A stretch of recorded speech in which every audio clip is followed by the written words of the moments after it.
All right, guys, another day, another project. You see it's snowing a little bit. Maybe you can, maybe you can't.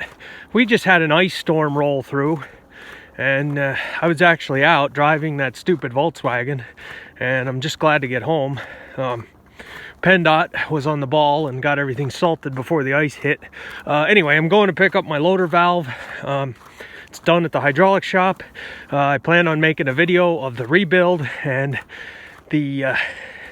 my buddy that fixes them said he had to take it apart anyway to put to get the seals. So he figured he'd just reassemble it for me. So I'm not going to complain. Yeah, I didn't get to make a video, but it's still pretty darn cold, and I'm not going to complain. I'll just put it that way. So let me see if I can get my Dodge going and go to the hydraulic shop.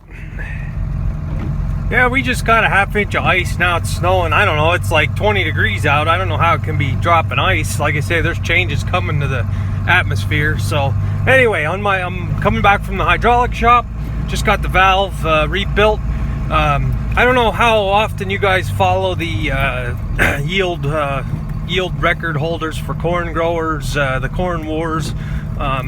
You hear David Hula always saying, surround yourself with good people. That's one of the keys to being successful. I tell you what, my hydraulic guy, I just had this valve rebuilt, new seals ready to go. All I have to do is put it back on the tractor. $10. So let's get into this. All right, so here it is, cleaned, lubricated. He took the spool out that was going hard. This was for the bucket raise and lower. Put new O-rings on. Basically just went over everything on the loader lift and the up and down for the loader control. Said he put new O-rings on, cleaned everything up. He said it was just kind of sticky. Of course, they put caps on everything. Excuse me, caps on everything when they send it home to keep the dirt out. I had a couple people request for a close-up of the linkage for the loader control valve. I'll do my best to show you guys whatever I can here. But now, I mean, here we go. See how nice that goes now? So, and then this angle off the side here hooks to this, which controls the other one. So I'm going to get this back on the tractor and get everything hooked up, and I'll show you the linkage once it's on the tractor. So I can get some rubber gloves here and get some wrenches and get back with you here in a second. All right, still working in the dark here. Okay, so I want to show you guys this linkage as best I can. It's been 2 weeks since I took this off, so I'm playing catch up here too. So you have your two spools in here, and then this is, like I said, the inner one is for the bucket raise and lower, to the arms to go up and down. It has this collar on, and then there's like a chain link here that is hooked fast to the valve itself to be solid and to create a pivot point for this collar. This collar holds your loader control lever, and off to the side you can see it has this here. Now, this here spool, this is for your bucket dump. We got 2 flat plates with holes in it, and there is another plate here. I don't think I showed it in the last video. Oh, just missed the bucket of oil. This plate here that has this linkage on here, try to show you guys that. That actually bolts on here, and then this little looks kind of like a tie rod end. You see these on lawnmower linkages. Actually goes into that, and that controls this. Let me put it together and I'll show you how it works. Trying to explain it here. So hang on a second. Okay, we're together here. Now I can kind of illustrate this a little bit better and demonstrate how it works. It's hard with all the pieces flopping around to show you guys actually how it works. So, like I said, you have your collar here. It's anchored down by a chain link, and look how easy that goes now. Oh. And then you have this collar on the side with this tie rod end type of linkage that goes to this here. It's a pivot. It's like an L shape. And you have these here that are hooked to the spool, and that L, the bottom part, is the other end of this tie rod, so that way when you move the lever, now you see it's wore a little, but that's all right. You can see, and you push and pull, and you have your bucket controls. So we're good to go there. I got it all bolted fast. There's 3 bolts that hold it on. These 2 bolts hold this extra plate on, and then we got one short one up here to hold the loader valve. So now it's just a case of hooking up the hoses, and I'm going to try to start this tractor today since it's about 22. Try to start it and see if we can't get this, make sure everything's working with this bucket. So yeah, $10 to get this spool rebuilt and get it all working. I was a little bit worried when I heard that he had it fixed. I even brought my checkbook. I was ready to write a check, and when you have to write a check, it gets pretty serious. So $10 back together. Good hydraulic shop. I'm going to hook up the hoses now, and I'll get back with you. And one more note while I think of it here.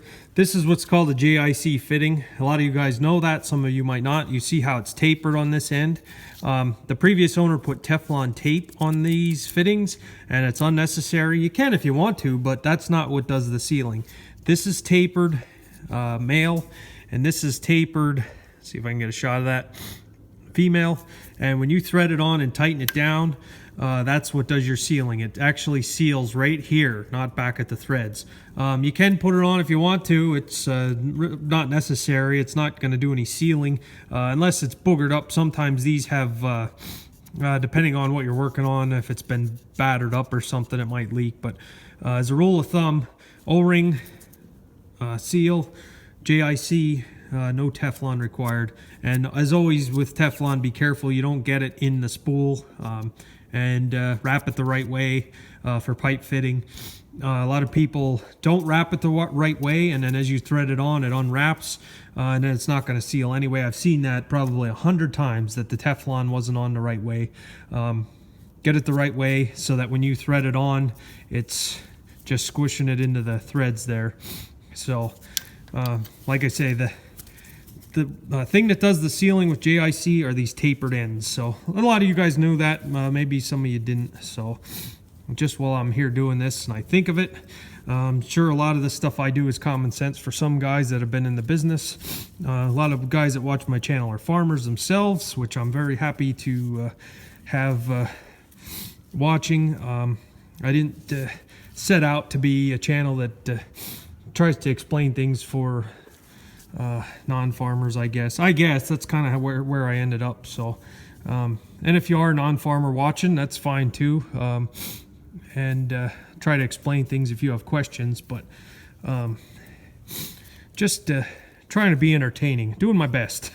So all right, I'm gonna snug these up. Well, what a cranking and carrying on it was to get this thing started. I had to resort to a little bit of starting fluid, but it started. I hope it starts a little bit better than that when I need it. Still have to change those 2 fuel filters. They've been on for who knows how long. Didn't get around to it. Hopefully that'll help a little bit. You can see I didn't put the cover back on. It's a good idea not to button anything up until you know that there's no leaks. Just let it run a little bit here, let it warm up.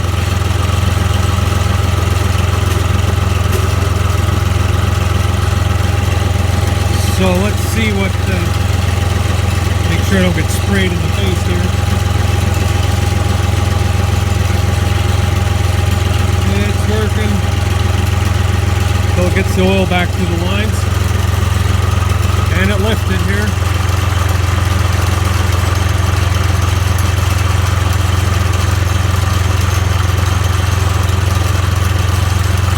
It's cold, it's a little slow.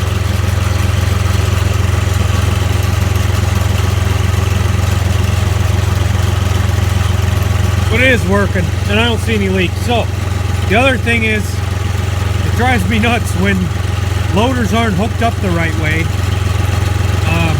You've seen it, I'm sure you've operated them. They're out there. Guys hook the hoses up wrong.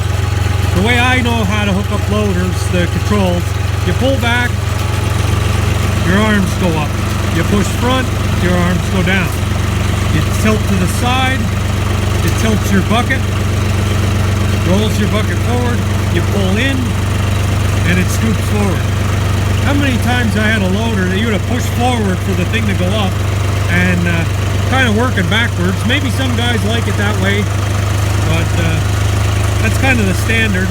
If you figure you have a joystick in newer tractors, you see that more often with a lot of the 2-valve loaders.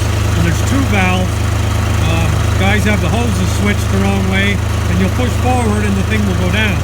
And you should, you push forward and the thing will go up. You should pull back to go up, kind of like what your hand does. You want your loader to be an extension of your hand. So if you want to move your hand this way, then you're rolling the bucket. You know what I'm talking about. So I think we're good to go here. I might maybe take it outside. It's snowing. It's not a lot, but let me let it warm up here. Oh, thank you guys for reminding me. A lot of guys said that that light was coming on with the ignition because this switch was on. Actually, there was no plug in the back of this switch. There's no plug. So this wasn't even doing anything. This is for your turn signals. So I found the plug and plugged it back in, and now it works. It did work. Now it's not working. It made a liar out of me. Alright, so I need some electrical diagnosing yet. It's not perfect. So, it's got to warm up yet. It's, oh, there we're getting oil. I'll take it outside and play with it a little bit. Alright, so I have to get used to having a shuttle shift again. Not used to that. I'm used to the 685 where you got to shift in front and reverse. This shuttle does have a safety on it. You have to push in the clutch to be able to go from front to back, which is good. Loader is working. Gotta get used to that until I find out where the bucket is as far as level and stuff. It does have a level. See that rod right there? I'll let you know where it's level. Like I say, this is the first time I was actually out with this thing using the loader. One thing, I have to try to reroute this hose. This hose is digging into the hood. You just have to loosen it there and swivel it so it's over with ease. That's minor. Like I say, this transmission had a little bit of moisture in it, a little bit of water from sitting out. I thought the one brake was frozen a little bit. So if you guys ever have a tractor that's froze up, I got to change the oil a couple more times, the hydraulic oil, flush it out. But if you guys have one that's froze up, just start your engine, let it warm up. I just kept working the steering, working the loader bucket, and that heated up the oil enough to melt a little bit of frozen. I'm thinking that's what it was. The other thing I want to look into with this, makes a little bit of noise. I got to figure that out. Maybe that's just how it is. One thing I got to figure out, the RPMs top out at about 1900. Even let's see here.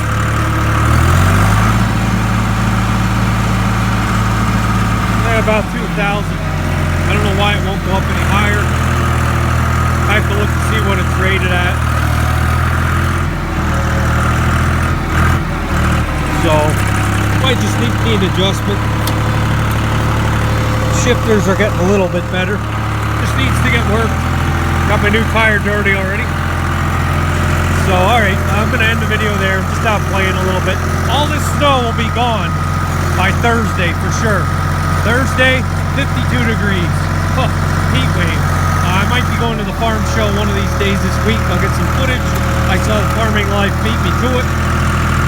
They already were at the farm show and got some footage. So, I'll just try to get something a little bit different maybe. I don't know. I don't like to copy people, but with farming, a lot of people do the same exact thing, so it's hard not to. So, alright guys, thanks for watching, and keep you posted with what else we got going on. Now, for you guys that followed me in the live stream, you knew that my sprayer froze, the pump froze, all the fittings froze when it was down in the negative temperatures. It's 20 today, and the darn thing is free. A A lot of guys I talk to don't like the RV antifreeze. They just put straight green tractor antifreeze in. Granted, I might have had some moisture in this sprayer and that might have caused it to freeze, but we're still well below freezing. We're 12 degrees below freezing and now it's unfrozen. And that just happened from overnight. So I don't know. Maybe this RV stuff down in the negative temperatures, maybe moisture issue. It's freed up now, so it must not have been frozen too solid. We'll have to see. I'll keep you posted.